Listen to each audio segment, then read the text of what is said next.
Vegas lights shine bright, bad boys sitting pretty. Michael, Steve, Rob running things in Sin City. Podcast blazing truth, rhyming hard and witty. Three kings on the mic, Vegas life gets gritty. Matt Michaels dropping bombs, quick wit, no filter. Sin City's own, blending gold with the silver. Steve taking notes, every word's a thriller. Rob's on the tracks, beats cold like a chiller. Bad boys a podcast, raw truth they broadcast. Speaking facts so fast, haters coming dead last. Las Vegas legends, three amigos top class. Mic in hand, setting fire, never outclassed.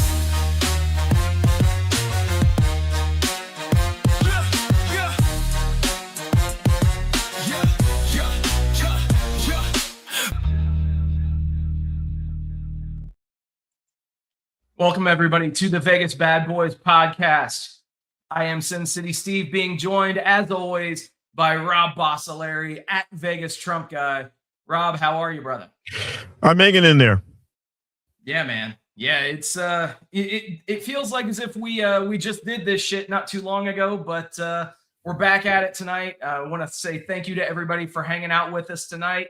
Thank you for joining us on YouTube, on Facebook, and on Twitch, and if you and are Instagram. And so if you're on any of those platforms, feel free to blast your comments and your thoughts into the chat. We'll get your thoughts put on here onto the air.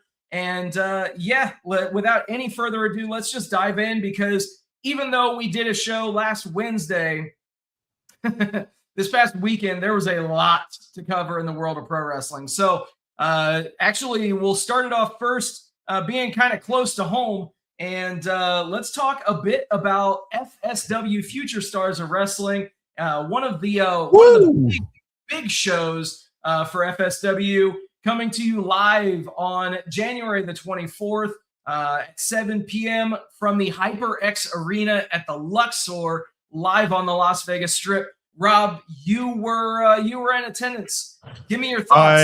Let's see. I got to see the majority of the matches. I think I just missed the first one, but I want to get right into it and say thank you so much for Kenny King for entertaining the people of Las Vegas for 20 years. Absolutely. TNA, FSW, absolutely amazing performance against G-Sharp, which ended up becoming a tag team match.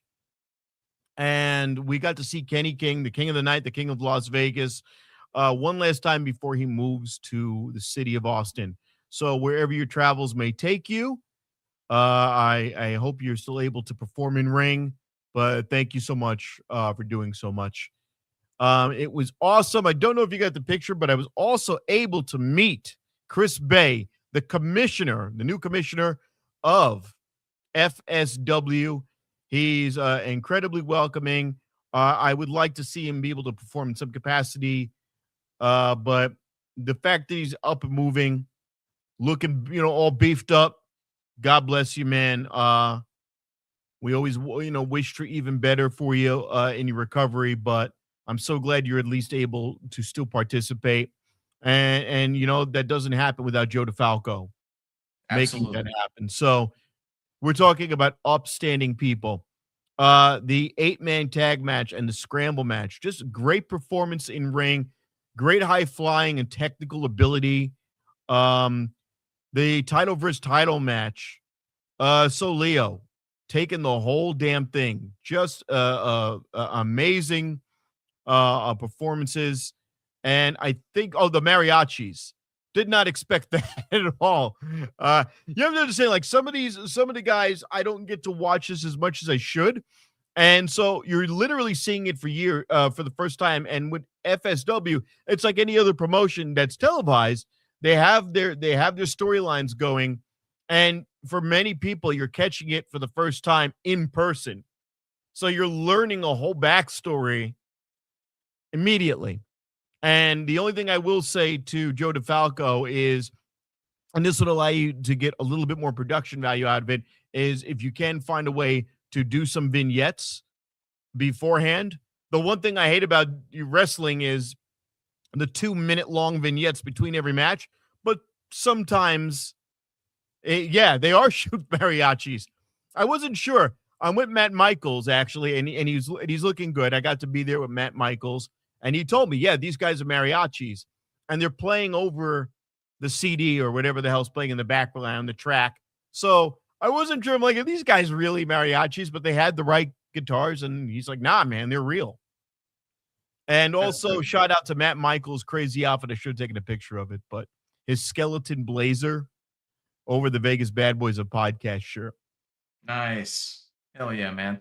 And also want to give a shout out to our boy, the Bionic Scoop. He's here every week, hangs out with us, contributes quite a bit every single week to the show. One of the best photographers in professional wrestling, not just in Las Vegas, but anywhere that you are applying your craft.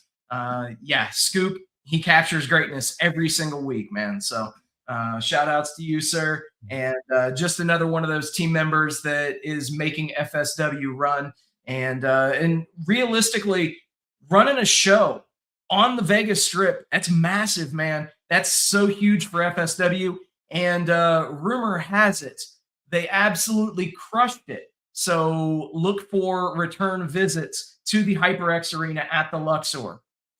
I absolutely love the room. I love the entrances. That the tunnel is amazing that they're going through. It's such an amazing production.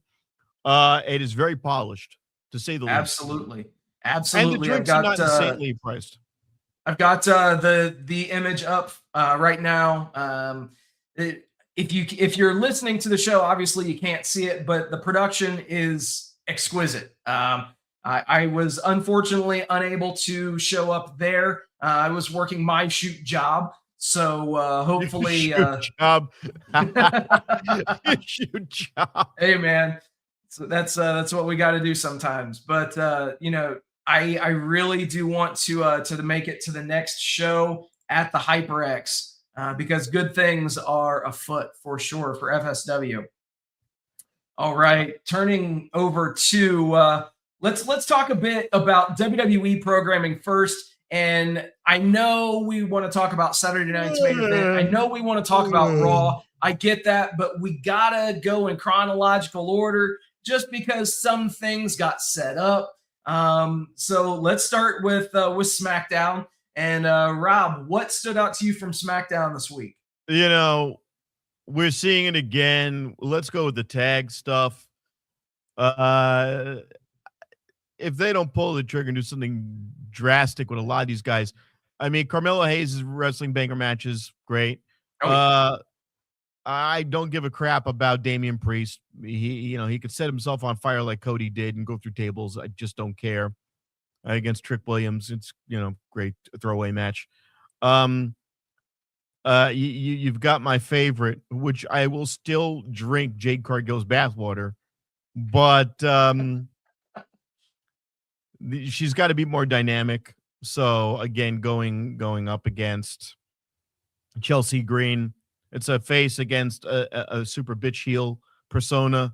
I can only go so far, but the tag stuff to me is a little stale. I don't know how you feel about that with these two factions. Yeah, first things first. You mentioned Carmelo Hayes. He did retain his U.S. championship in an open challenge match against Ilya. Thanks to the Miz interfering, and you gotta love. And I think it was Donovan Dijak that actually tweeted it out. How the sell that Ilya gave to the code breaker type move that he was hit with was awesome. Doing a full on going for a flip with that was pretty awesome.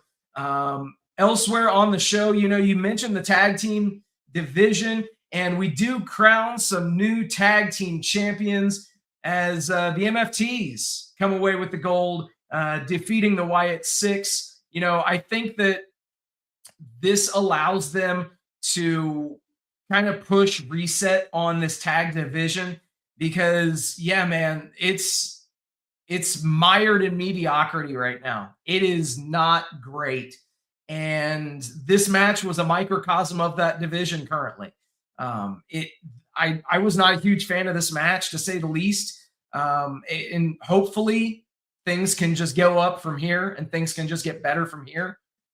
Because tag team division currently in WWE is dead, absolutely dead. And I can hardly remember who has the belts on the Raw side.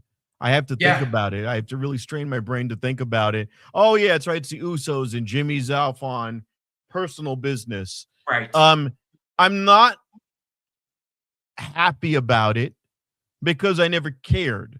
It's just a clusterfuck of people versus a clusterfuck of people. Now, these guys are going to hold on to it forever and a day. You're going to have a bunch of people going, I can do it with our combined energy and love and the love of the children. We can overcome. And then they're going to get completely outnumbered because it's a 5-2 scenario. You know, maybe some luchadors will break it up. I don't really care. The MFTs are a drier, less entertaining version of the original Bloodline. Yeah. What we're looking at are members of the Guerrillas of Destiny, and it's basically a faction of people that hail from New Japan Pro Wrestling, and they're all Bullet Club people. And I'm going on a long tangent, but everything that's involved with the Bullet Club is now shit across all promotions. Anyone that was in Bullet Club now is a shell of themselves. All of them. All of them. They're past their prime. Hikuleo is boring. He's a tall guy. The Guerrillas of Destiny are boring. Jeff Cobb is sitting there. He's a henchman now. He's a henchman. I'm not scared of him. They don't even call him Jeff Cobb. They call him JC. Yeah. Because I guess you couldn't even let him have Jeff Cobb. Yeah, and it's boring, and it's going to be a boring title run. Because if you're chasing or you're owning, and if you own, it's boring. Bro, I gotta appreciate your optimism. Jesus. Oh man. Anything else that you can think of from SmackDown before we start talking about Saturday night's main event? Yeah, you guys were going apeshit for Julia. How'd that go? Yeah. Oh, Julia. Yeah. Oh, look at that. Oh, it's Julia. Another person, and she's half Italian. She's still screaming, doing the I'm a screaming Japanese lunatic thing, which is Asuka's gimmick, really. So all you're doing is a watered down Asuka. Yeah. And you'll notice too, obviously, it's very interesting that they're choosing to spotlight Kiana James. Obviously drawing attention to the fact of single-handedly putting her over, not just in the match, but also in commentary. So obviously they're looking at setting something up for her. It's really interesting. And Call that's her what probably the best way that I can put that. Call it what she really is. It's Karen James. She has the same gimmick as Chelsea Green, but with none of the charisma. Yeah. And for her to be the person on the sideline who shouldn't be getting hurt, she's got the big, gigantic leg brace on. Even when she's doing spots where she's just as a ring valet, it's just awkward. And you know what? WWE can learn from AEW. Maybe you have a male, or TNA, have a male ring valet for some of these women. Yeah. And it's very interesting because, and we'll talk about it. Actually, we mentioned it last week. Possibly Evil making his way to WWE. I could see them actually putting him with Io and realistically putting him and essentially starting him out as a valet for Io Sky. That's definitely one avenue that they could go. For that to happen, you have to have them lose their tag belts. That is, I mean, dude, that's only a matter of time until that happens. Whenever they do any of these makeshift tag teams with two high-profile stars, you can read the writing on the wall, my friend. You know something's going to happen. Something is going to get between them, and things are going to go extremely off kilter, and you're going to be looking at a major feud. Realistically, you could set something up for Mania season. I know that obviously they just got the titles not too long ago. I get that. If you're wanting to build a division around them, cool. But there are things that they could do to spiral these championships off onto a different team and also run another storyline and fill content. I will forever remain on this. When SmackDown came out in 2000, there were 2 shows, 1 champion, 1 tag team. I don't give 2 shits about the World Heavyweight belt. It should be, you should elevate the Intercontinental belt, which is what Gunther did. Yeah. And I don't care that Fragile Phil is a champion. It just doesn't hold any.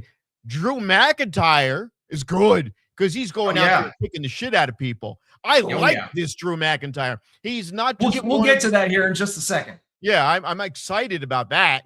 Yeah, thank God for him. You know what? Fuck it. Let's just go. Let's talk about Saturday night's main event. Realistically, I went into this show with virtually no expectations, and I was pretty much floored. Probably within my memory, one of, if not the best Saturday night's main event shows that they've done in recent memory, from top to bottom. If you look at it, the brawl at the start of the show, obviously it keeps things hot. And dude, it wasn't like it was just a short, pull apart. They brawled for over 15 minutes. Over 15 minutes. And let's just segue and talk about it. You mentioned Drew McIntyre. They were trying everything that they could to get these guys separated. They had the entire security team out there. They were all getting their asses beat by both of these guys. But who breaks them up? Who lays both of them out? And who puts them in their places? Your WWE champion, Drew McIntyre. Fucking hell yes. This is exactly how you book him. You make him look like a complete badass, and you don't have him cower from anybody. You have him beat both of their asses. Period. Expertly done. And you know what? He looks savage in the ring. He looks absolutely unhinged. That's what I want. Usually what they do is they go, oh, I'm the heel champion. Now I don't want to lose this belt, so I'm going to hide in a corner. And it works sometimes. Like MJF will do that. Exactly. Good. MJF could do that. He comes out in the suits. He looks dainty. He'll wait until the actual match to do his Ric Flair stuff. McIntyre can't be that kind of heel. He has to be an engaging heel. We don't get a lot of engaging heels who meet their challenges head on. This is almost like the fighting champion, but a heel version of that. I like it. Yeah, I like it. Absolutely. And, elsewhere on this show, man, essentially the Cody and Jacob Fatu match, no contest, thrown out. Dude, I'm going to skip over that women's tag match.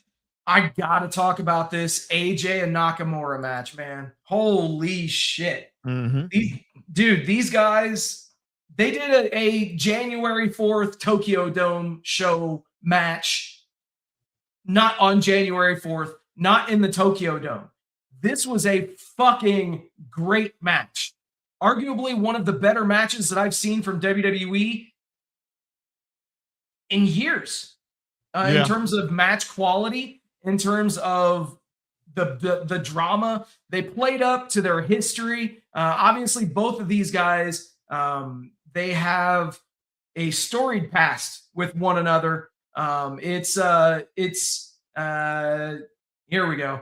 So starting off, you have AJ come to the ring wearing a mask, and the first time that he does it in his career was at the Tokyo Dome 10 years ago against Shinsuke Nakamura. And you know what, Rob? I got to give props to Michael Cole, and I got to give props to TKO because they actually said that shit.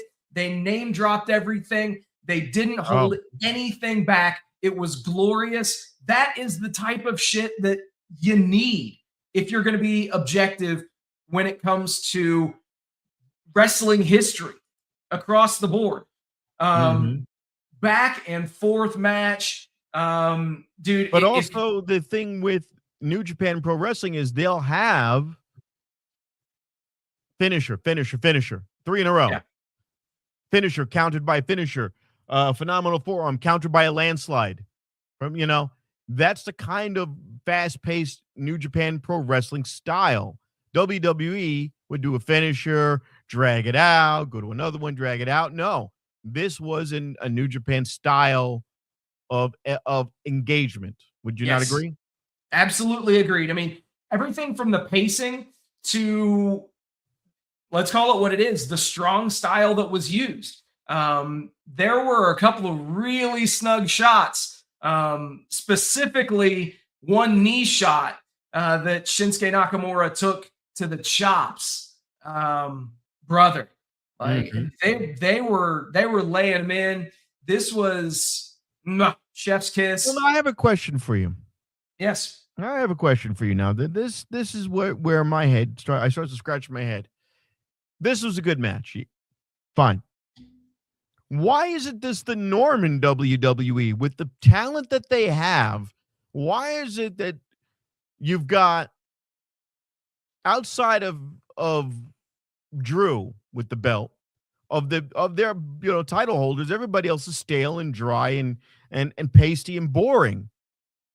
So why are the good matches limited? And if this is a New Japan strong style match with that kind of pacing, then why isn't that something they can just look? You're going to get it out of Carmelo Hayes, but there's nothing backing it. There's no personality to the guy. There's no catchphrases. Carmelo don't miss is fine, but there's nothing else there. They need to find a way to bring it together. They have all of the pieces there. It's almost like they don't want to finish the puzzle. Yeah, it's, the thing that I have to say is WWE's style is one that is focused on what generates dollars and cents, what is applicable for years upon years of a wrestler's career. So they choose to focus on moments, not necessarily on moves.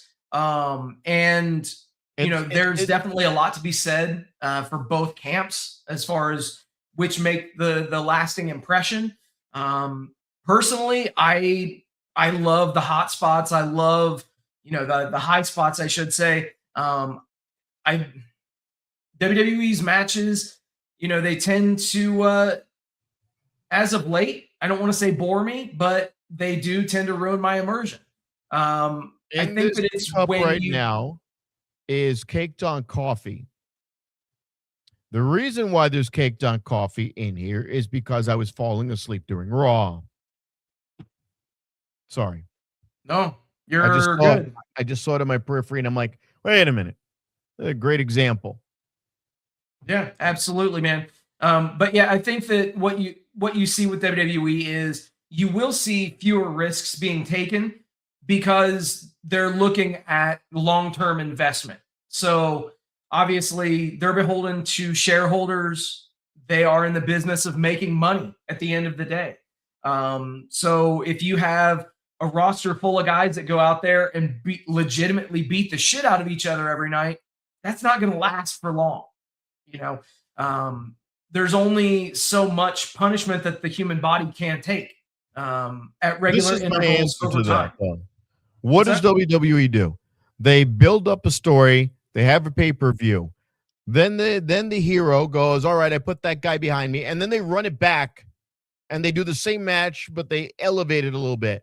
You have so much talent that if you put more people into the rotation, instead of having the same babyface and heel go at it for 2 pay-per-views straight, maybe you would get more matches like this.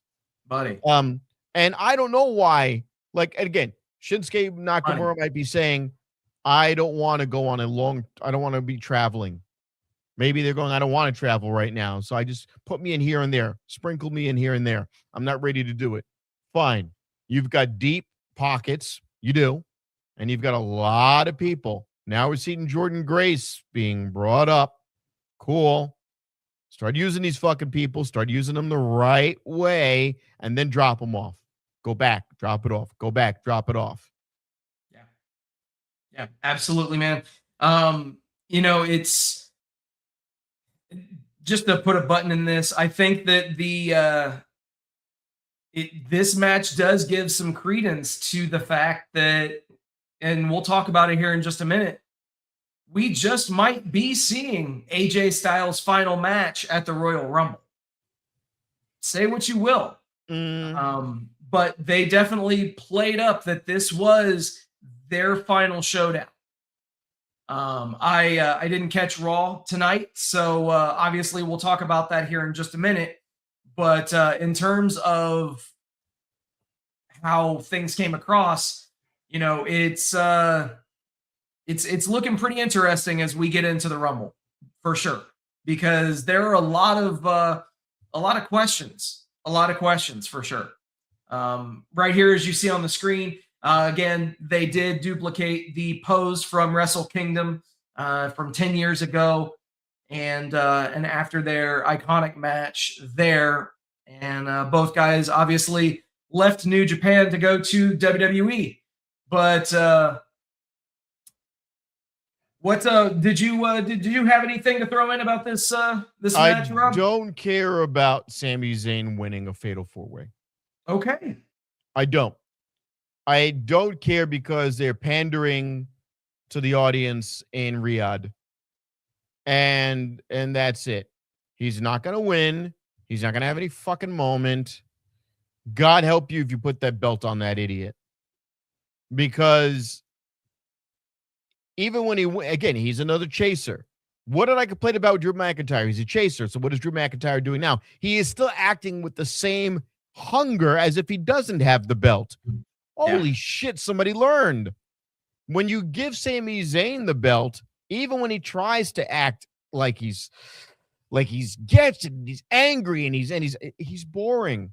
Yeah. He's just boring. The funniest he was his buildup with the where it was his comedic with the bloodline participation in the bloodline. That's the only time he was relevant as of late.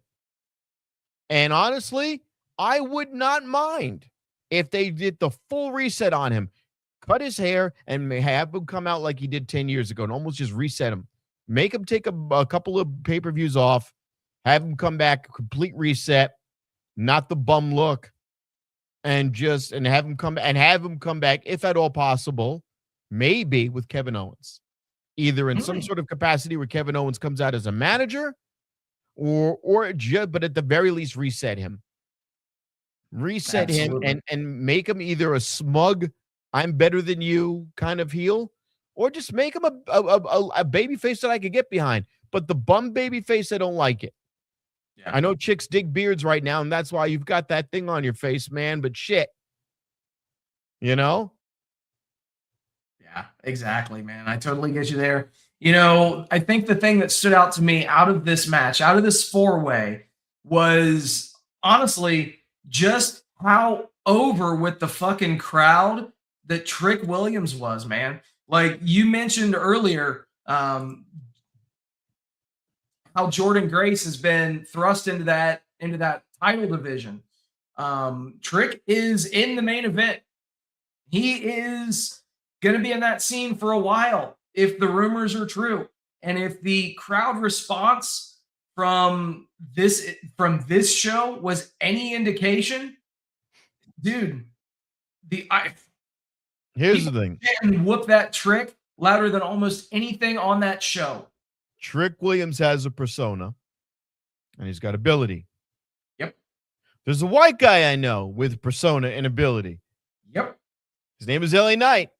For whatever the reason, no.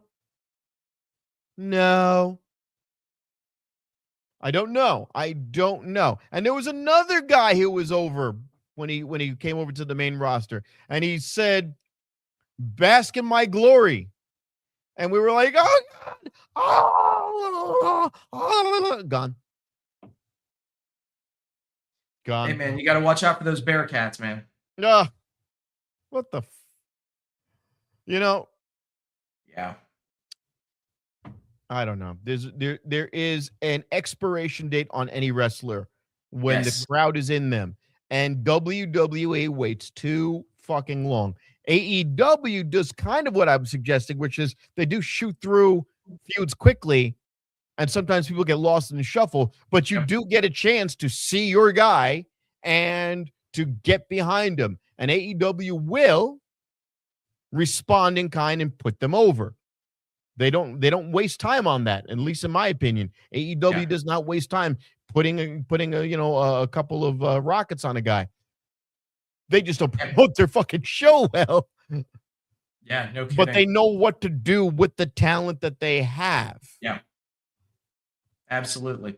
And obviously we did kind of gloss over the women's tag match here, but obviously Rhea Ripley and Io Sky successfully defending those championships against the Judgment Day.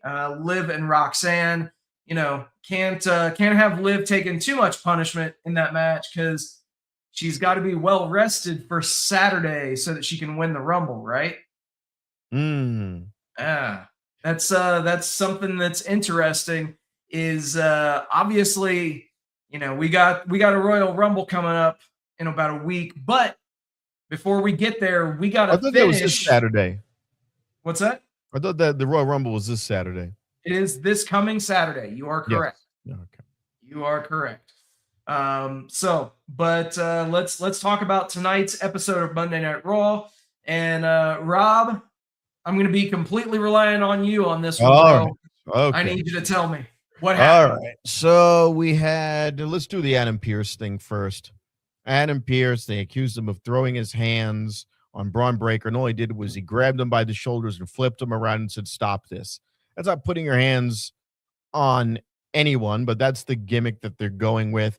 So Adam Pearce's answer was, not only Braun are you reinstated, and not only are you in the Royal Rumble, but we're putting all 4 members of the Vision in the Royal Rumble, with the idea being that they're all going to fight amongst themselves, which they invariably will. It will.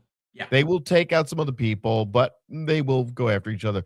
Gunther did a little video address with Adam Cole, Michael Cole, and which he did a big shit-eating grin on his face. This is wonderful. I retire another one. This is great. Nothing much to be said there. Nothing much really more than that. Is they want to make him the new Randy Orton, but Randy Orton just got out and did it. So, yeah, whatever. AJ Styles came out in powder blue ring gear. Why do I mention the ring gear all the time? Because I'm of the camp that your ring gear will determine what the fuck the match is going to be. So he came out and he had a banger and he exchanged many blows, many spots with CM Punk, and it looked like he had all the potential to win, but the entire night was set up with CM Punk peppering Finn Balor with compliments. Finn Balor walks up to him and he goes, "You put me over and you made me look good." And I like that. I like it very much. I don't know what accent is that. And he goes, "Well, look, man, I don't give title shots to those who deserve it. I give it to those people who earn it. You earned the title shot. You have the ability. You're one of the best people left. Just get the hell out of the Judgment Day. Get away from scumbags like Dominic Mysterio." So he goes, "Hey, yeah. Well, it could be a face again. Boy." And then he walks away, he turns around, and there's Liv Morgan going, "Really? I heard that. We're the people who backed you. We're the people who supported you. We're the ones who told you to go and fight and get that belt. We're the ones who did that. Now you're going to screw us over?" So they're fighting their match, and whoop. Oh, and by the way, why were they fighting the match? Because CM Punk said to, AJ Styles, "Why would you do this with Gunther? You may never get another opportunity. At least you can go out as champion, and we'll have the match tonight." Great. They have the match, and it's interrupted by Prince Devitt himself. Gets out there, the Demon Prince, fucking Judgment Day prick, comes out there and ruins the match. Of course. And it was a quality match similar to the quality of what you saw on Saturday Night Main Event. It was a memorable match, but because it was interrupted in the way it just deflated the whole room. Oh. It was a very just, but you said it a mile away. Yeah. A mile away did we see that that he was going to go and do that. You finally get an answer from Natalya, and it was the most bland, boring. I warned her. I'm a legend. You thought that you could fight at the level of a legend? Huh. Once I'm done with you, I'm going to go after Becky Lynch and take my belt.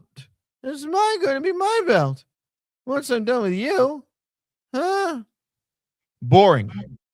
Fucking boring. She could have addressed the inadequacies in the ring. Maybe, I hope they do that. I hope they roll the footage of the 2 matches that she had and said, "What I taught you more than just an ankle block." And what do? You keep locking her up at the ring rope where your opponents can get away. So you're gonna pay for not learning. She should have been more succinct and clarify instead of just being, "Oh, you're sloppy in the ring. Oh, you thought you were at my level." Okay. Now I hope that Maxine could come out there and I would give her a zinger and said, "Wow, I'm getting lectures from a washed up bitch from 10 years ago when your fucking belt had a butterfly on it." Okay. That's what they thought of you back then. That's exactly what I would say. I would make fun of the divas. I would go at her for being a diva, and that would be the best promo she could cut. As for your fatal 4-way, you had Rio Bravo and, other white, Mexican latte versus the New Day. You saw the New Day getting their hair cut at the beginning of the show by, Grayson. Grayson Waller was, cutting Xavier Woods' hair, and he was just waving buzzers around. He wasn't anywhere near his scalp. He lifted his dreadlocks and he was just kind of waving a buzzer around. And then they are the New Day getting their hair cut by Grayson Waller. And he's going like this. I'm like, oh, Jesus Christ. You see the Creed brothers. They're not winning shit. No. Let's be honest. They're not going anywhere. No. They are donezo. They're that look of just, Brutus is smiling. The other one goes, "Yo, man, where my checks at?" They have a couple of spots. He does his little cannonball senton type move. The New Day do a couple of their classic spots. The luchadors or, the Americanos look good in the ring. But who comes out with a big, gigantic senton is Tozawa. Tajiri. Yeah, I was in it again. I caught myself. I'm you know what? If he keeps fighting the way he does, I might remember his name on the first try. I doubt it. No, they did an excellent job. It's going to be Alpha Academy versus the New Day, versus the Usos. And I corrected myself again. They're going to lose. The Usos are going to win, but they're going to make it entertaining. Now, is it going to put the Alpha Academy on the map? The only way that happens is if Chad Gable shows up, which I don't know if he does. I don't know if he just, relinquishes his, Grande Americano thing, or if he just goes, "You know what? I see the error of my ways. And without me, the Creed brothers, you were losers. And now I see you guys are in the limelight. Maybe I go and reform the Alpha Academy." And he could do that.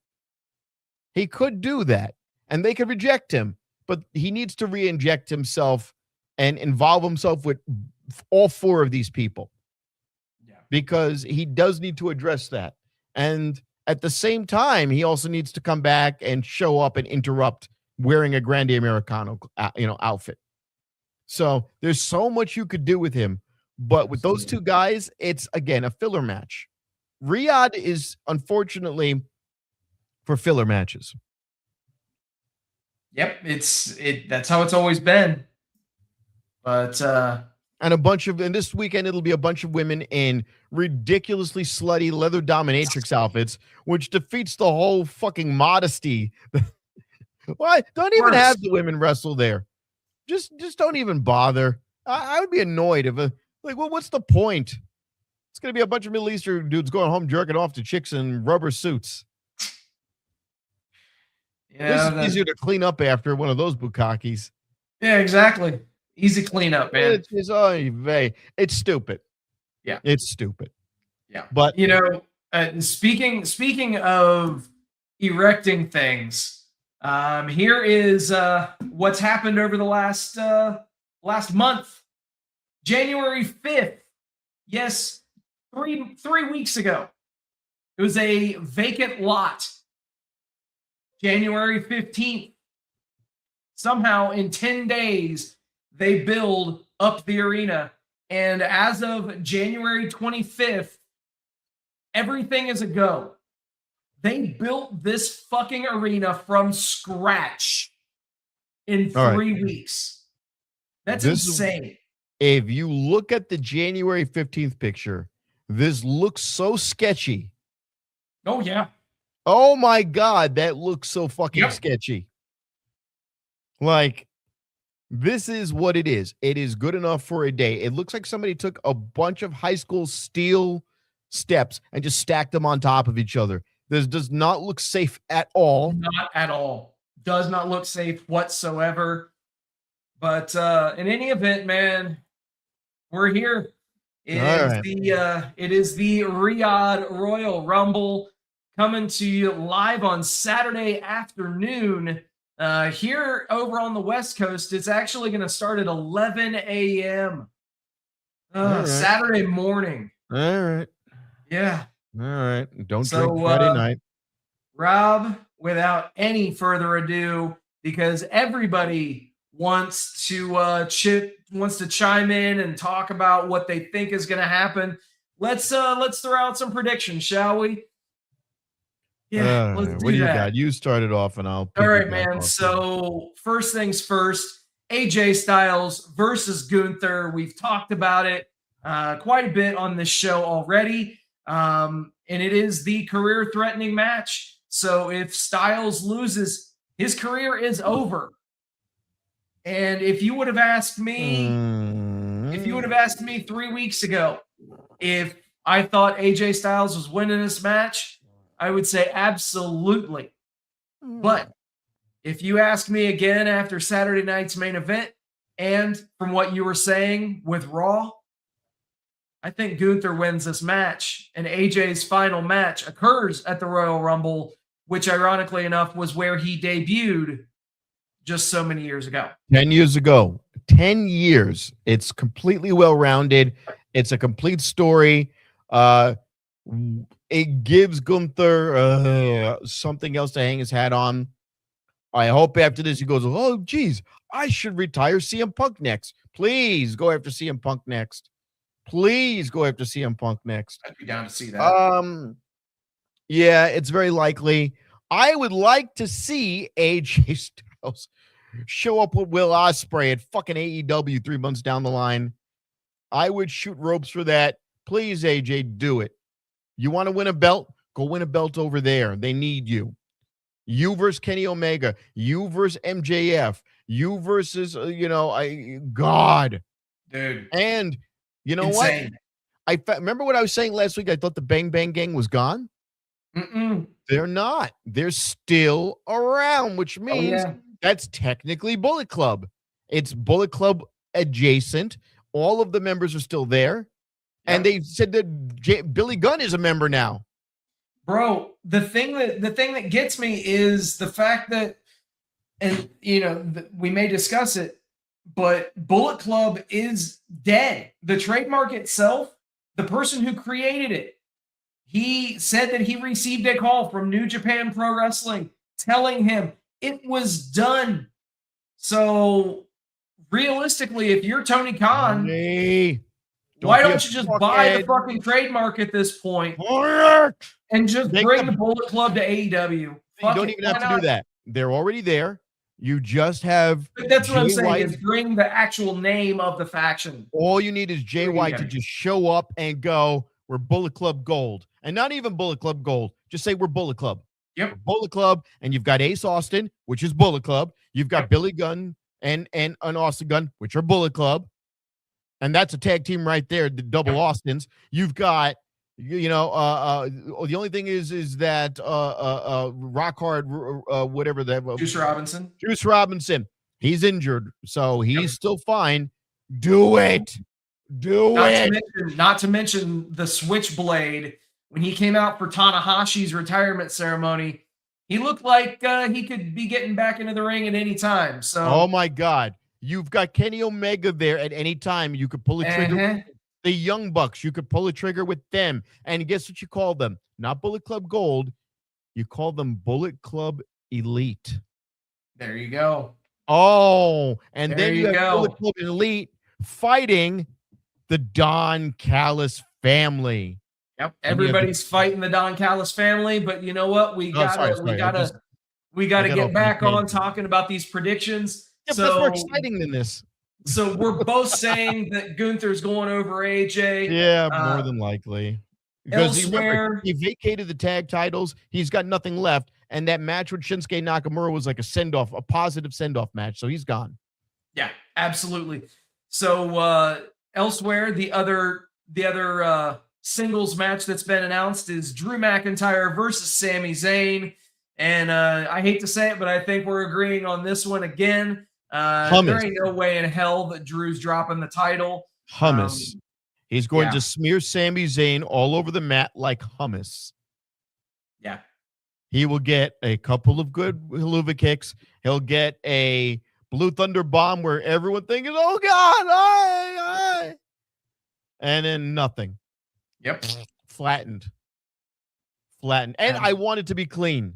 I want Drew McIntyre to cleanly just decimate this prick. Put it down cleanly. He needs to have clean wins. No nut shots. I just want him to fucking brutalize this guy.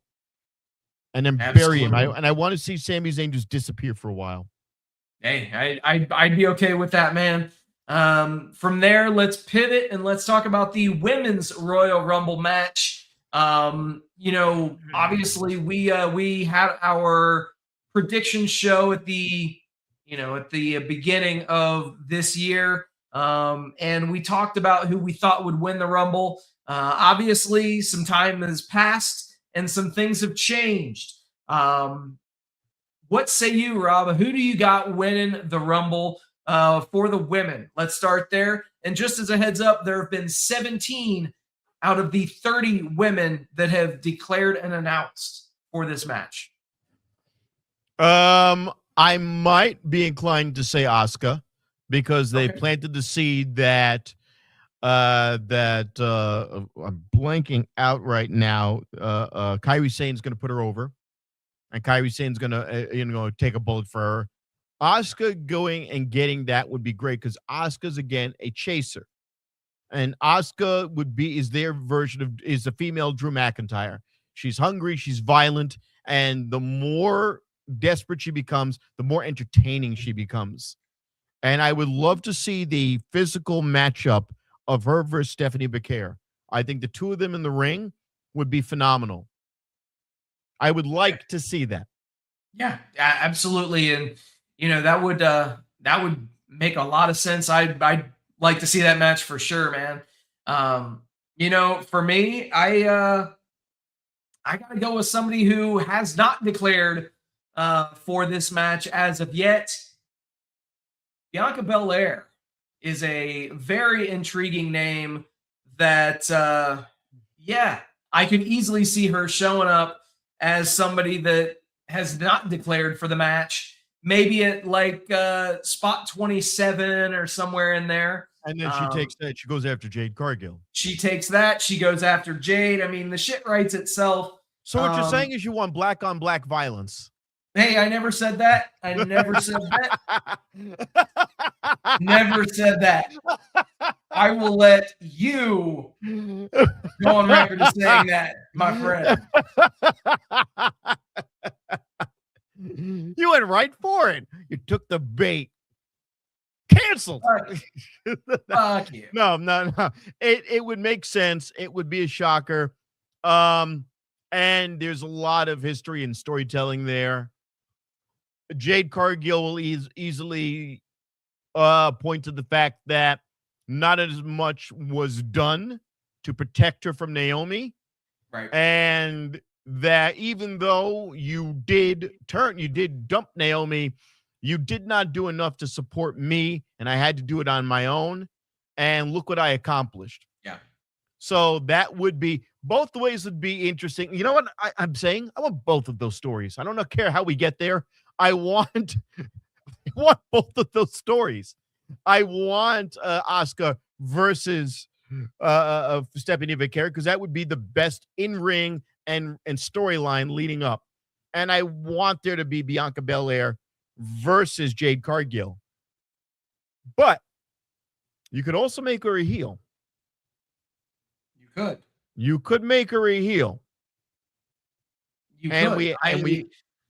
I've been clamoring for that for a while, but I think she's got some loose ends in this story, man. I think she's got to come back and, she's got to take care of Jade. And she then comes after out, that, the crowd pops for her, and Jade goes, "Why the fuck do you cheer for her? I'm the champion. I'm the one who had to overcome so much. I'm the one who got my skull split open by Nia Jax, and you get the cheers." Yeah. Absolutely, man. Well, so that match should be very interesting, especially, like I said, almost half of the participants have not yet announced as of this very moment. And this match happens on Saturday. So you're going to get some divas. You're going to get a Bella. Yep. You might get you got to get some AEW people. TNA people. Yep. Which TNA people show up?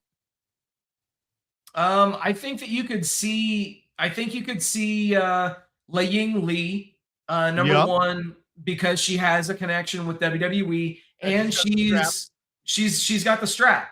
At this point, there's almost a precedence since the NXT TNA thing's been going that they have the Knockouts champion in the Royal Rumble. They did it with Mickie James, and my head exploded when you heard Hardcore Country. I was like, oh, because WWE, it's a little awkward. They oftentimes don't know how to address people when they have two names. It'll be interesting to see how they address her should she make the entrance. Yeah. Would that give her enough cachet to get her way back through NXT? No, I don't think so. Okay. I don't think so. I think that obviously if they wanted to bring her back, then they would already have done so. They've got enough of an eye on that product. Now, that's not to say that this won't get her back there in time, but I don't think that will be, I don't think that she's in consideration as of yet.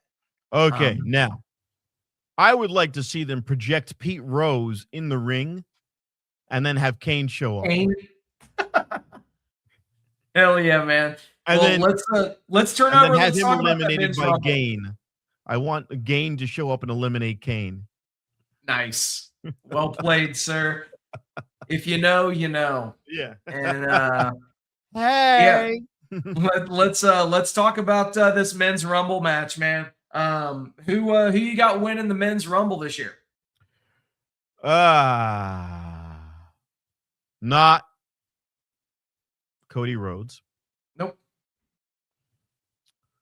This is a tough one. My mind, I've had a long time to think about this, and I still can't come up with an answer because there's with so many people getting retired.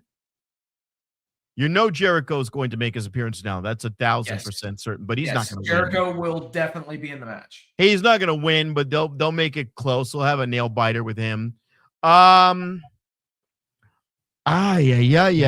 got to be Braun Breaker. It's got to be Braun Breaker. There's too many people involved.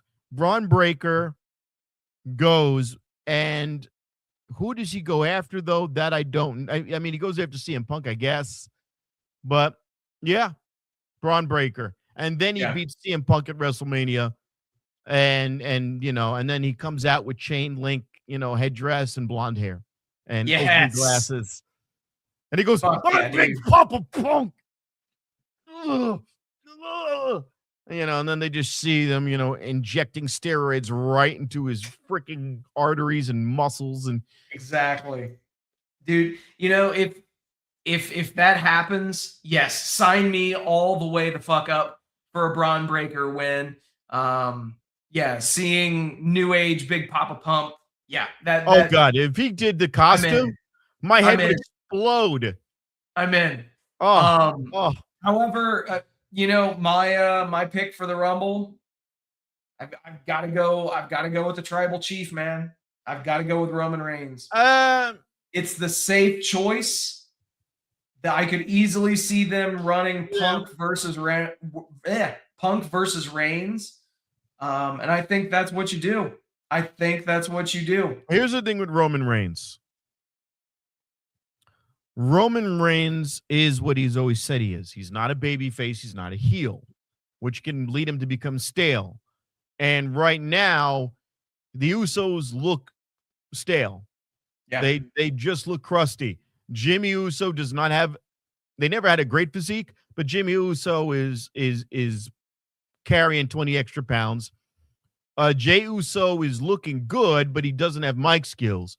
So what do? Do you put him in there and just pair him up with his, cousins and just try to reform the bloodline? Because right now you've got the other one's a heel. How are you going to have a bloodline member, the Samoan Werewolf, over on SmackDown being a heel when the rest of those guys over there in My Family Tree are heels? So you can't make him a babyface now. You don't have a complete bloodline to put up against anybody. If you put him out there, he's going to be on an island on his own, pun intended. But he's going to be out there on his own because there's nothing you can pair him up with. So it doesn't make a lot of sense. If you do Braun Breaker, he's fresh. Yep. Let Roman Reigns, let there be a Braun Breaker 3 or 4 months, maybe 5, then have a babyface run. Then Roman Reigns can come in. Whether Roman Reigns becomes the babyface that defeats Braun Breaker with a combined element of the bloodline, maybe that would work then. I don't know. But I'm not entirely thinking you're wrong because it just seems like the most WWE-esque thing to do. Right. And since exactly. the place run by Paul Levesque, they will pull the trigger on Old Faithful. Yep. And that's my thing, dude. I would love for somebody new like a Braun Breaker or somebody to win that match, but I don't think they're going to do it. I think they're just going to go with Old Faithful, like you said, and they're going to play it safe. Here's the thing: he would be over. Let's not say he wouldn't be over. Oh yeah, but Roman Reigns on his own without Paul Heyman has no fucking mic skills. Nope. Braun Breaker with Paul Heyman has mic skills and he has Paul Heyman. So you could argue that the safe bet is to go the Paul Heyman route because Paul Heyman's going to draw viewers. You got great. All of those guys have great ability on the mic. Logan Paul is great on the mic. He's like a silver medalist mic skills guy. Yeah. But Braun Breaker's a gold medal micer.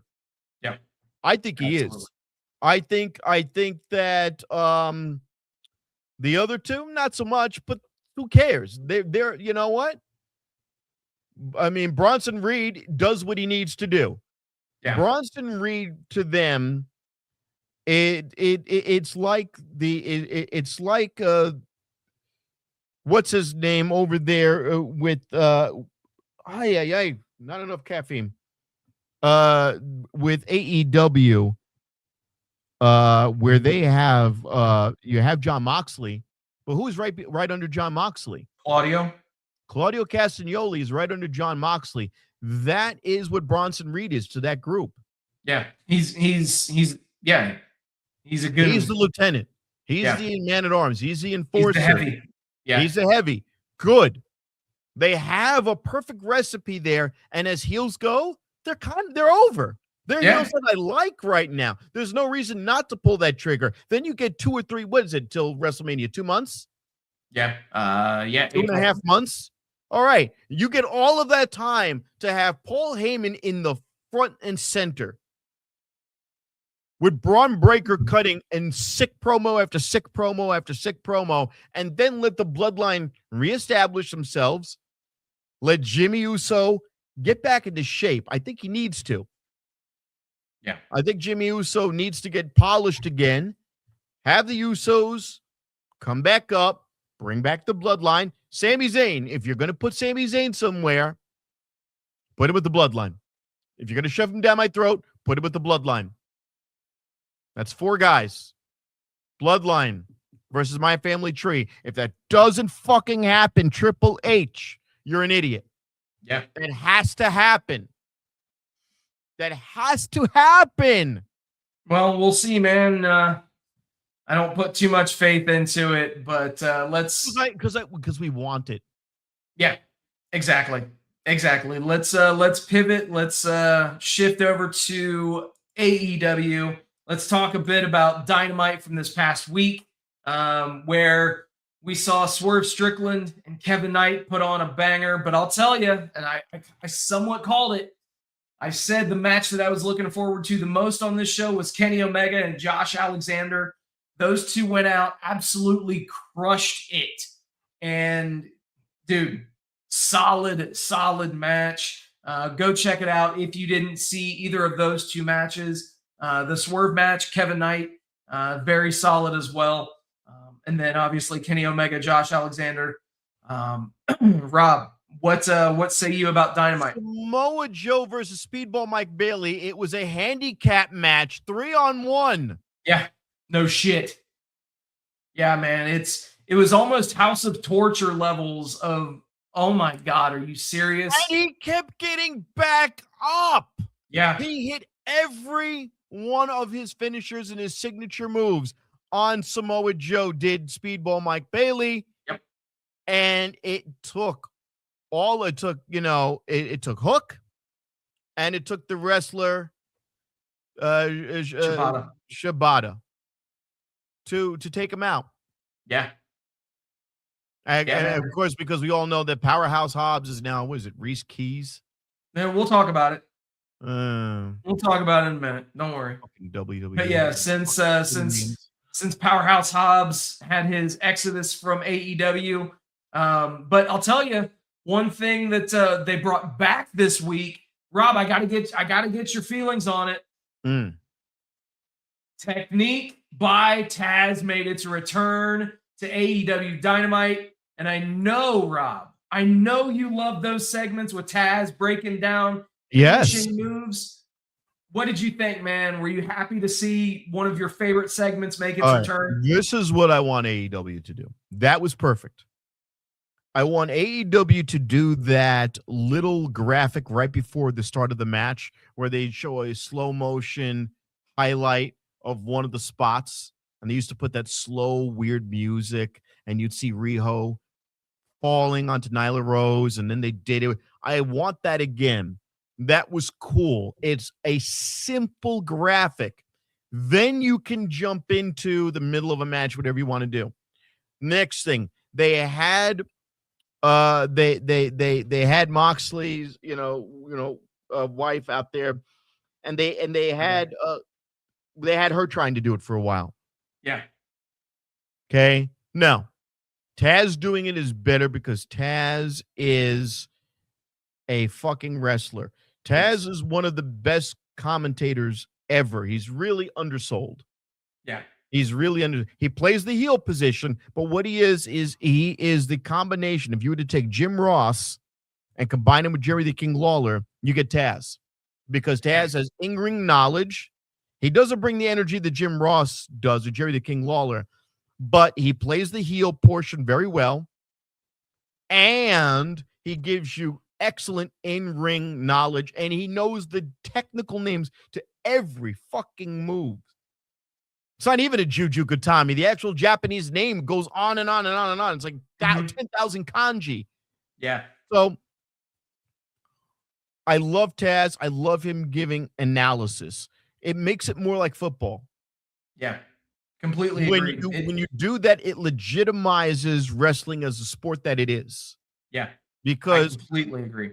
every match requires a skill set. Every move requires a skill set, and every move has a particular name and a level of difficulty. So when you have a wrestler talking about how the move is executed and its level of difficulty and putting it back in regards to the person conducting the move, it just brings so much more legitimacy to what you're watching. It's perfect.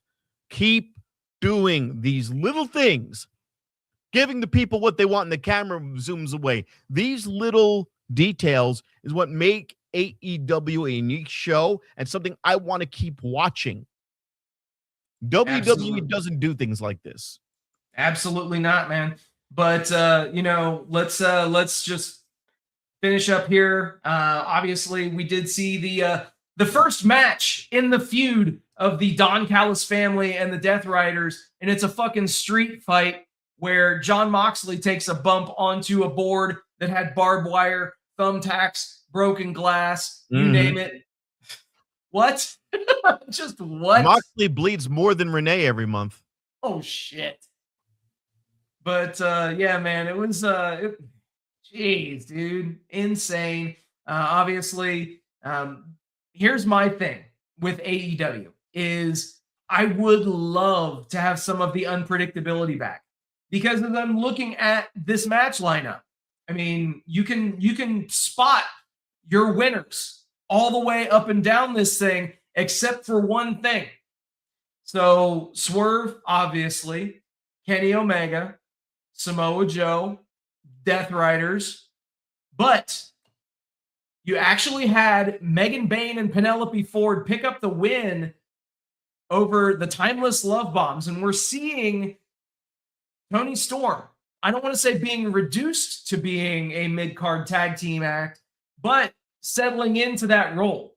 And even though she's not taking those losses, Mina is, eating all the pins.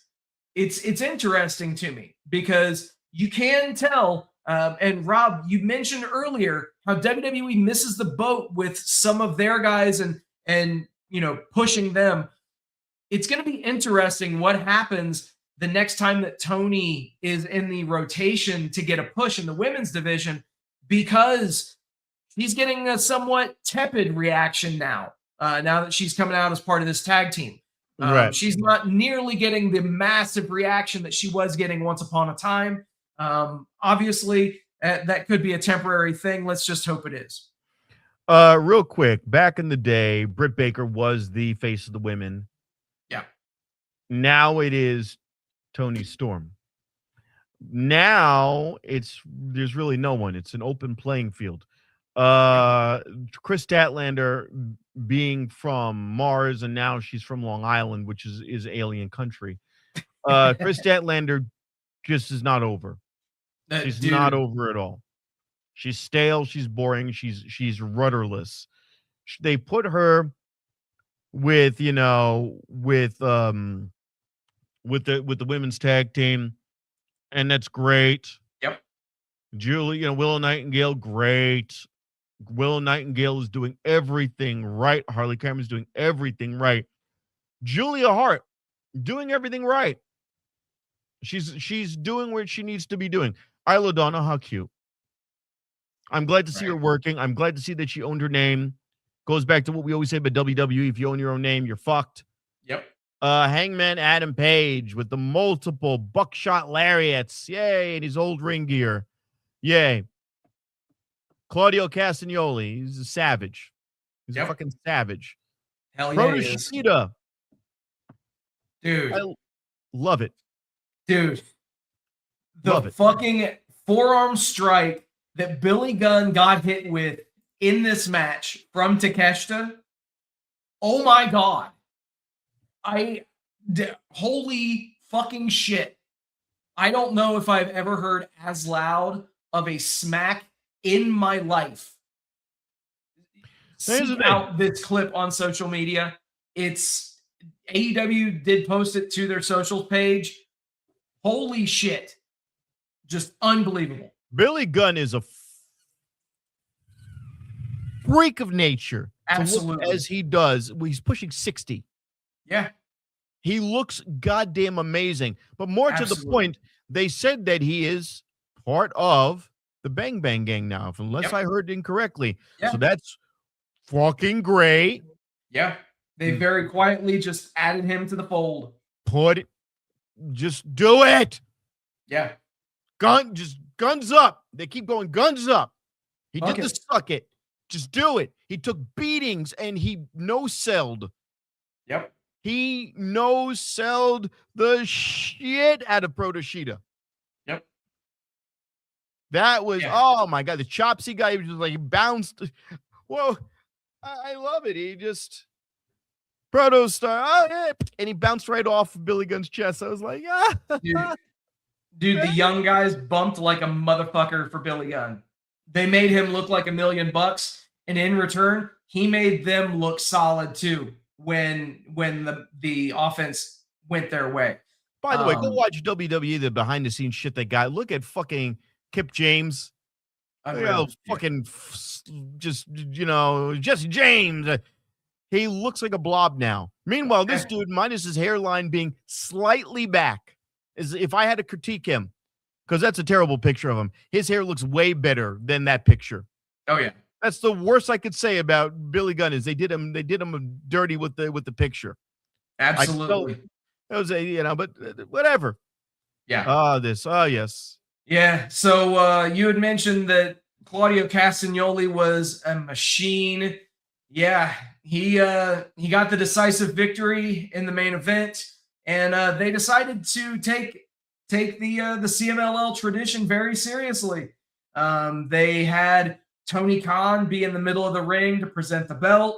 And as is the case with every CMLL World Heavyweight Championship match, each guy had a second that came to the ring with them with a towel in tow to act as a corner man. So, I mean, again, say whatever you will about Tony Khan, but the guy respects history. He respects the people that came before and the traditions that came before, while also trying to put a new spin on pro wrestling. So you can't go wrong. And also, I've got to say this, man, and in a roster that is full of 200 minus pound people, when you put together a mean man tag team like Davis and Doyle, and you let them just wreck shop, dude, I love the act.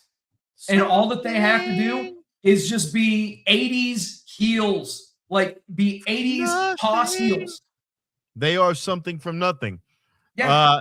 But you have them beating essentially indie jobbers. Absolutely you do. And Absolutely that's you fine do. to start with. Do I think they're going to run through the rosters? The roster, sure. That four-way match, I mean, when they went over, that was pretty decisive, man. They are looking at building this team. I don't know what to think about them yet. They look good, but you know what they look like? They look like two Wardlows. That's fine. They look like two Wardlows. They've got Don Callis behind them, which is basically, I would like to say it's all you need, but we'll see. Yeah. We'll see. Is Davis a good partner for him? Absolutely. Yeah. Good combination. I don't know. Longevity with anyone who just does all heavy route doesn't last too long in AEW. Even if you put a belt on him, it doesn't last long. Well, the thing is, they're different in that respect because, again, that's why the Hurt Syndicate worked, obviously, when they first came in as well. They didn't look like any of the other tag teams on the roster. And I think, yes, these two guys are They wear black trunks. They don't talk because Don does the talking for them outside of them yelling. I mean, dude, it works because it looks like they beat up the night managers at a Hot Topic. They don't have a roster full of these guys. Yeah. That's why I think it works so well. You mentioned the TBS championship, Willow Nightingale and Julia Hart. A solid match, but nothing really to write home about. I'll tell you, dude. Andrade, this gimmick. Magnus. And so evidently the lady that was seated front row that he took a photo with is indie worker Sophia Savan. She has done work for AEW in the past, extra work, and as enhancement talent. So she is a worker. I would not be surprised if this is a thing that they bring her in along with Andrade. It makes sense. He did the whole Garza routine where he strips off his pants and oh no, my clothes. Oh, look, I've got trunks on underneath. And it's like, all right. He's doing every gimmick he can. Why would he need a ring valet if he's part of the Don Callis family? Dude, it adds to the gimmick, man. It adds to the gimmick. But elsewhere on this show, we did get another vignette with the Rascals as well. And we found out that it's going to be Crew, which is Action Andretti and Leo Rush, taking on Zachary Wentz and Desmond Xavier, with Myron Reed being that third wheel. And we can kind of see how this shit's gonna go, man. It's gonna be interesting, but they're gonna win. That's gonna be a solid tag match. Oh yeah. Still pissed. I'm going to be forever salty because you could have had two tag teams. You could have had Trey Miguel go with Myron Reed, and they go in two different directions. That would have been a log jam to have four guys like that, but whatever. It was good. They're the Rascals. Yeah. They don't miss a beat. They as long as you have the core three. Myron to me is always an outsider. Yeah. As long as you have the core three, they will be able to just jump right in and perform like they should. Yeah.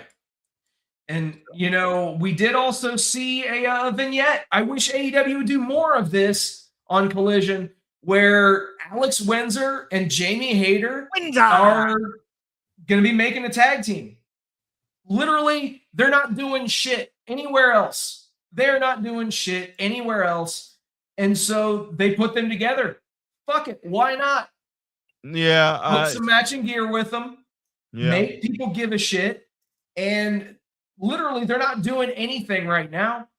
They're not doing anything. So this just makes sense.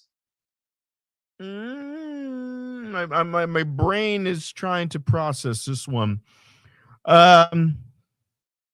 Nothing. Yeah. Nothing will come of it. That's the thing. They got to make you give a shit.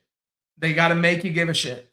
But one other interesting tidbit was that Bishop Dyer, a.k.a. Baron Corbin, competed in an 8-man tag match before Dynamite this week, which, in case you're unaware, Dynamite and Collision were recorded right after one another. So that's because of the weather that's been going crazy.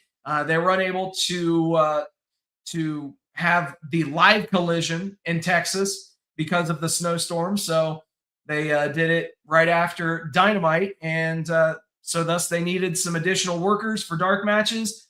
Bishop Dyer, and according to everybody on hand, they were pleased with what he did. So I don't know.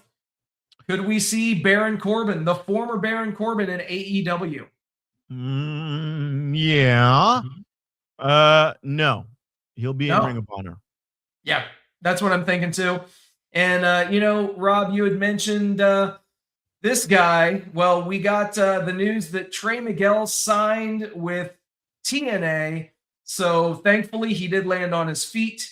The call come from WBD that his AEW contract is null and void. Thankfully, TNA brought him back with open arms. I completely agree. Completely agree. But let's talk a little bit about some other personnel news. And we talked about Myron Reed. His fiance Killer Kelly was backstage at AEW Maximum Carnage as well. And now he is cool. See, there you go. So, yep, Killer Kelly was backstage. Obviously, if Tony would want to bring her in, that would be a net positive for the AEW women's division, given her experience and where she's been. And she wasn't the only one. What? Look at the look on her face. She's like, this guy's going to tear me up later. Oh, yeah. Absolutely. Look at that. Get you someone that looks at you the way Killer Kelly looks at Myron Reed. Oh, my God. Yeah. She's just locked. It's just like, and he's just like, yeah, once I put this blunt down, I finish playing PlayStation, I'm going to wreck that ass. She was not the only one backstage, though, as Priscilla Kelly, the former Gigi Dolan, was also backstage this week. So, yeah, this might just be red herrings. Kelly sisters. We could see, some things happen. But, yeah, it could be interesting stuff ahead for sure in AEW. Let's continue talking about personnel news. And, yes, there you have it, Rob. Powerhouse Hobbs' name has been changed to Royce Keys. Why do WWE? Hold on. We thought it was going to be Big Willie Hobbs. No, it's even worse. The coolest name for a female wrestler, to me, one of the coolest names was Mariah May. Now, I know we've seen Seth Rollins talk about this. They want to own you. So you got to come up with a new name. So obviously these guys sit there and come up with a new name. I worked in radio. My name is Rob Boslary. My grandfather's name was Williams, so I called myself, and my middle name is Joseph. I called myself R.J. Williams. It's a very basic radio-sounding name. Royce Keys, Lexi's King, Blake, whatever the fuck her name is. Blake Monroe, Frankie Monet. These are terrible goddamn names. Ricky Starks became Ricky Saints. I would have just called it Ricky Saint, but I get it. He tried to keep the same sound, and that was okay. That was a simple crossover.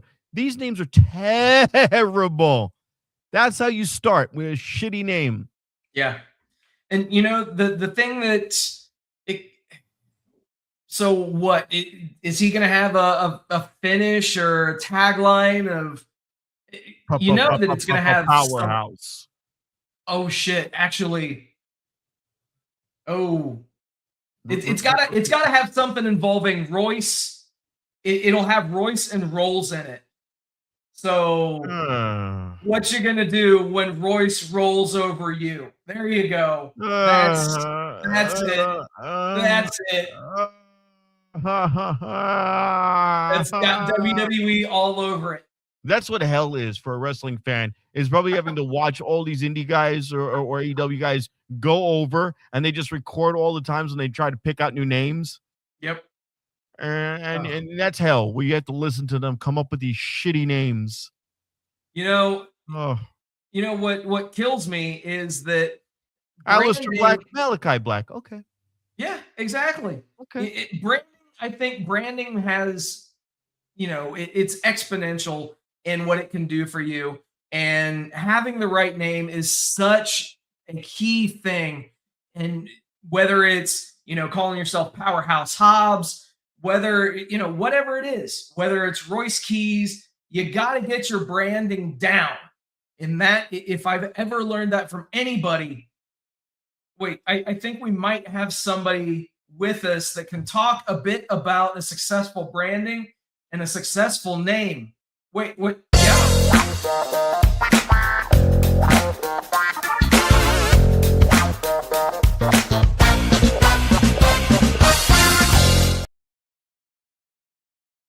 Come to me first. I want to address you, Mr.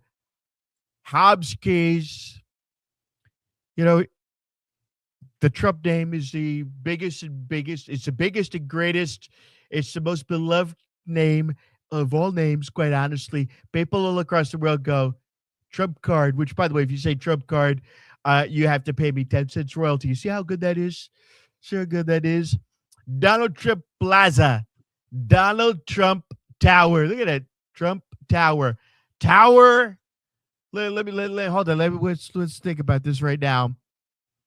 Tim Towers. Think about that. Tom Towers. Look at that. See? Look at that. Tom Towers. And then you go, oh my God, it's Tom Towers. Now, when you use that, when you go up to the main roster, you're going to only be 10 cents every time you use it. But what's better? Royce Keys. Okay, he's done a key of cocaine. He's done a bump. People start thinking of Hunter Biden. Say terrible, terrible. But if you hear Tom Towers is coming, Tim Towers, Terror Towers. Oh, look at that. Man, that's a good name. He's big. He's scary. It's Tom Towers. Okay, look at that. And you know what? Some people said he could even be their uncle. But Tom Towers, we love it. Tom Towers, such a good name, such a scary name. Tim Pool, Key and Peele. I don't know. Some of these names are shit. Mariah May went to Blake Monroe. Think, what famous Blakes do you know? Blake Shelton. So what do you say now? She's got a cock and she plays country music? Blake's a man's name. It's a man, baby. They gave her, and then the other one, okay? What was it? La Mera, well, it was not La Mera Mera. It was, she's on Tits and Ass. She was Taya Valkyrie. Taya Valkyrie. And she came out and she had her big tires on. And then she became another one, Frankie Monet. She had a dude's name. That's what they do, okay? They make them trans athletes, and we don't like trans athletes, okay?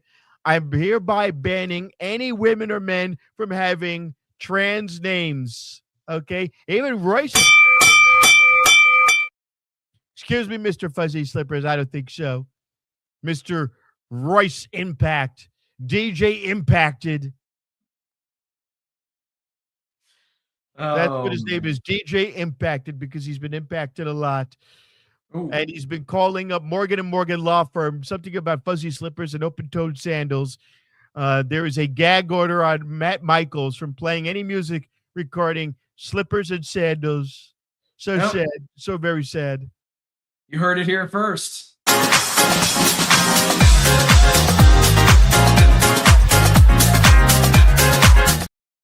All right, so let's take a quick social media dump, and this just adds a little bit of fuel to the fire. If you can't see the image on your screen, it is a post from Shinsuke Nakamura's Instagram account. It says during last year's Australia tour at a house show in Melbourne, blah blah blah blah blah. He had a conversation with AJ Styles. And he asked him point blank, when are you going to retire? He answered, the Royal Rumble. I've already decided. Damn. Oh. So this was during the Melbourne, Australia tour that WWE had last year. So we shall see, man. All right. Yeah. Better make sure that you check out that Gunther match. But also chiming in was arguably the greatest of all time, John Cena, posting a picture of AJ Styles with the IWGP World Heavyweight Championship, doing the Bullet Club salute in his Bullet Club shirt. Yeah, man, right there in Japan. Awesome, awesome stuff. And then he's not the only one leaving WWE. Tommaso Ciampa. This news broke about a week ago. This broke on the 21st of January. So he spells this out that his contract with WWE will come to an end. He is not re-signing with WWE. and he is going to be accepting bookings.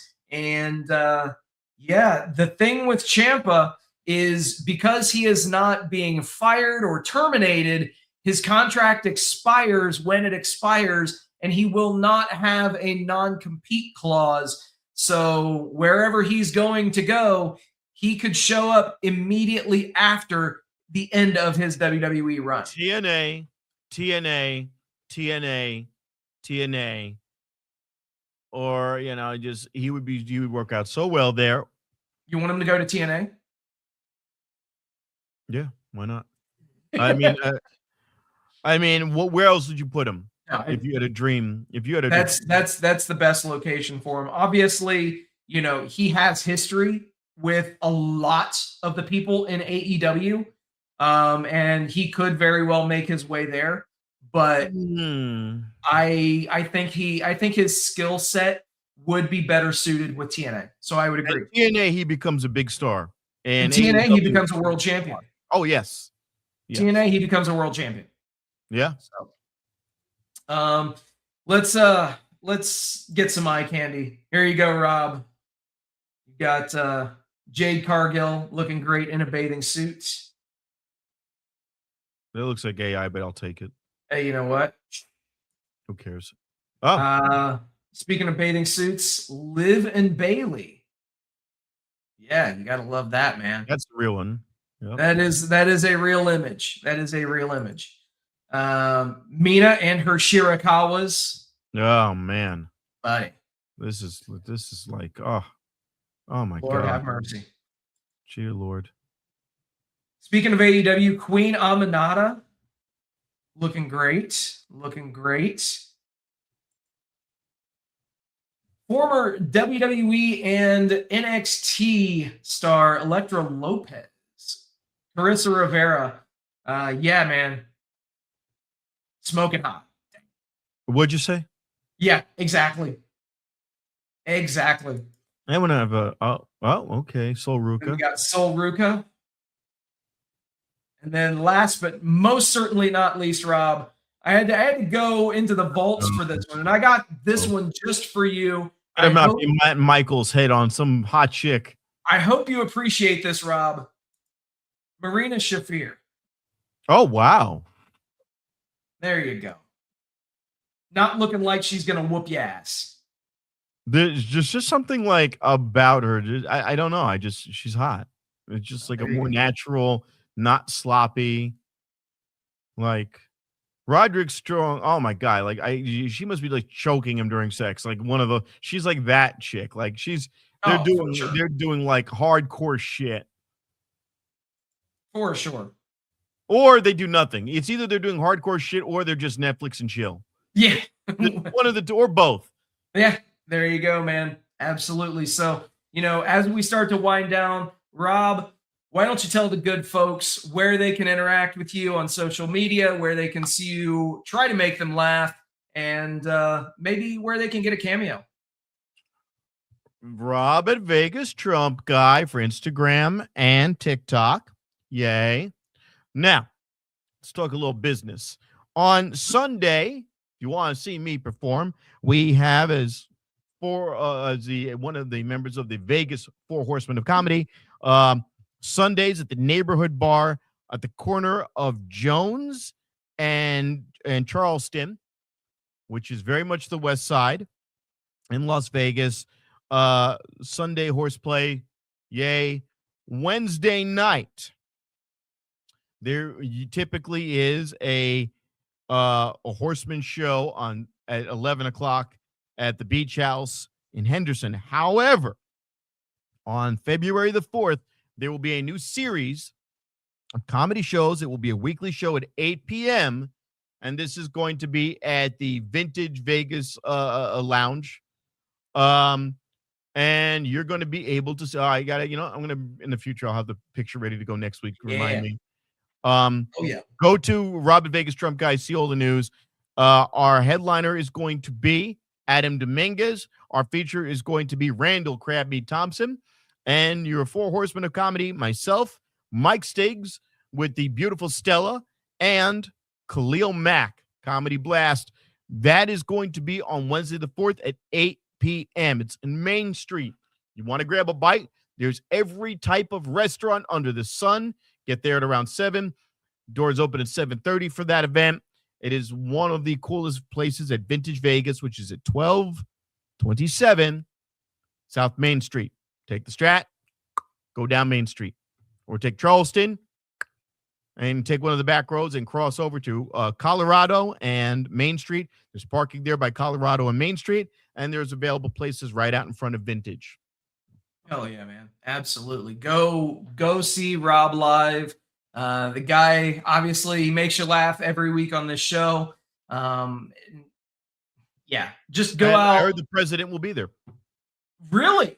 Yes, the president will be in attendance for this first Vintage comedy showcase. I will be dipped in shit. Damn.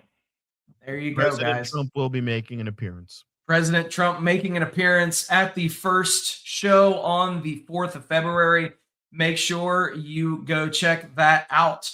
And if you can't make it because of certain wrestling obligations, we'll have a show on the 11th. Absolutely. And that will be Diaz Mackey as your headliner with Dan Hall as your feature, myself, Jay Monet, and probably Cleo Mack or Lex Las Vegas or Mike Stiggs again with Stella will be on that lineup. Perfect. All right, guys. There you have it. And also, I just want to say thank you to everybody for hanging out with us tonight. Thank you for liking, sharing, subscribing, doing all the stuff that you guys do. We appreciate each and every one of you. And also, a very special thank you to all the brave men and women serving this country, whether you're doing it on lands, foreign or domestic. Thank you for doing what you do so that we can do what we love to do. And last but not least, repsports.com, reppsports.com. Go there for all your pre-workout, weight loss, and general energy needs. Repsports.com. Use promo code Vegas at checkout. Save yourself 10%. There you go, man. Rob, we did it, brother. Yet again. I want to also give best wishes to our brother Matt Michaels. Hopefully you feel well soon, bro. And in no time, we will be reunited. And until then, you guys. Did any of you have a great time tonight? Yeah. With that, everybody, thank you for hanging out. We'll do it all again next week. Till then, happy wrestling. Rolling up the strip under neon lights. Podcast mics glowing in the desert nights. Matt Michaels leading with the swagger tight. Sin City Steve right by his side. Alright. Rob Butcher Larry dropping truths, no fear. Broadcasting stories, make it loud and clear. From the Fremont edges to the Bellagio sphere. These bad boys rule, let me make that clear. Vegas bad boys, tearing up the scene. To Matt Michaels and the Vegas Boys of Podcasting, this is John Cena saying thank you so much